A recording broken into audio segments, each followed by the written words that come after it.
আসসালামু আলাইকুম বন্ধুরা, কেমন আছেন? আশা করি ভালো আছেন।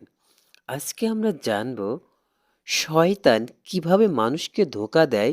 চলুন আমরা জেনে আসি, আর অবশ্যই পুরো ভিডিওটি দেখার অনুরোধ রইল। পবিত্র কোরআনে আছে, তাদের তুলনায় সেই শয়তান যে মানুষকে বলে অবিশ্বাস করো, তারপর যখন সে বিশ্বাস করে তখন শয়তান বলে তোমার সঙ্গে তো আমার কোনো সম্পর্ক নেই, আমি তো বিশ্ব প্রতিপালক আল্লাহকে ভয় করি। সূরা হাসর আয়াত ১৬। এর ব্যাখ্যা সম্পর্কে হযরত জারির আব্দুল্লাহ ইবনে মাসুদ রাদিয়াল্লাহু আনহু বলেন, বনী ইসরায়েল এক নারী বকরি চড়াতো। তার ছিল ৪ ভাই। রাতের বেলায় সে ধর্মযাজকের উপাসনায় এসে আশ্রয় নিত। একদিন এক যাজক এসে তার সঙ্গে সংসর্গ করে। এতে সে নারী অন্তঃসত্ত্বা হয়ে পড়ে। শয়তান এসে প্ররোচনা দিয়ে বলে, ওই নারীকে খুন করে মাটি চাপা দাও।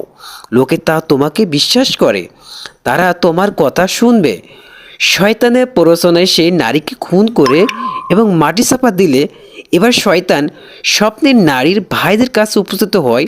তাদেরকে বলে, উপাসনায় যাজক তোমাদের বোনের সঙ্গে অন্যায় করেছে এবং সে অন্তঃসত্ত্বা হয়ে পরে তাকে খুন করে অমুক স্থানে মাটি চাপা দিয়েছে।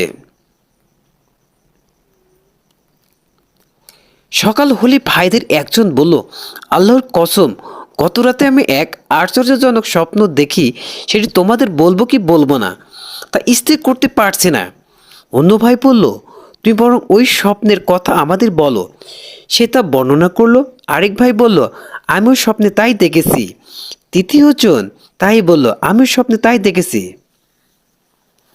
তখন তারা বলা বলি করে, নিশ্চয় এর মধ্যে কোনো রহস্য আছে। তারা সবাই তাদের শাসনকর্তাকে যাজকের বিরুদ্ধে প্রতিশোধ নিতে উদ্বুদ্ধ করে।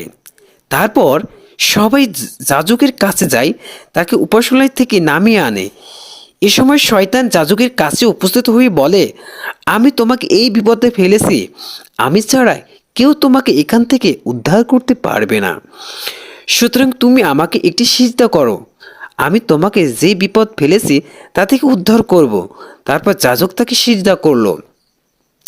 তারপর শাস্তি বিধানের জন্য যখন শাসনকর্তার কাছে তাকে নিয়ে গেল, তখন শয়তান ওই জায়গা থেকে সরে পড়ল এবং বলে, তোমার সঙ্গে আমার কোনো সম্পর্ক নেই, আমি তো বিশ্বজগতের প্রতিপালক আল্লাহকে ভয় করি। আর তাদের পরিণতি সম্পর্কে সূরা হাসরে ৭০ নম্বর আয়াতে আল্লাহ বলেন, শেষে অবিশ্বাসী মুনাফিক ভাইয়ের পরিণাম হবে জাহান্নাম, সেখানে তার চিরকাল থাকবে, আর এটাই সীমা লঙ্ঘনকারী কর্মফল।